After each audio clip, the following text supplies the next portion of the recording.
ایک دن حضرت ابو حنیفہ رحمت اللہ علیہ اپنے ایک بیمار دوست کی عیادت کے لیے کسی محلے سے گزر رہے تھے تو آپ رحمت اللہ علیہ نے بوڑھی برقع پوش عورتوں کو گفتگو کرتے ہوئے سنا۔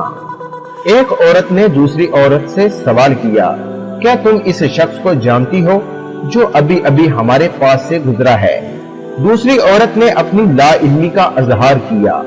پہلی عورت نے انتہائی عقیدت مندانہ لہجے میں کہا، یہ امام ابو حنیفہ ہیں، بڑے متقی اور پرہیزگار ہیں اور ساری رات عبادت الہی میں مشغول رہتے ہیں۔ حضرت ابو حنیفہ رحمت اللہ علیہ نے اپنا نام سن کر چلنے کی رفتار آہستہ کر دی۔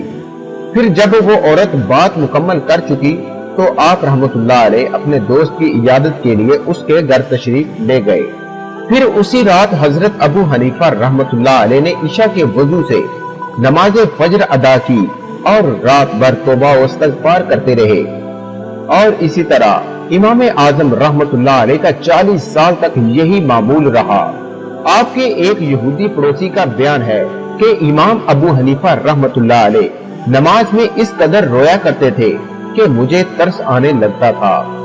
دونوں عورتوں کے درمیان ہونے والی گفتگو بیان کرنے کے بعد حضرت امام ابو حنیفہ رحمت اللہ علیہ نے اپنے شاگردوں سے فرمایا، میں جسمانی مشقت سے نہیں ڈرتا مگر اس احساس ندامت سے خوف زدہ رہتا ہوں جب بروز حشر خداوند ذوالجلال مجھ سے پوچھے گا، ابو حنیفہ تو نے دنیا میں ایسی شکل کیوں بنائی تھی کہ جسے دیکھ کر لوگ دھوکا کھایا کرتے تھے؟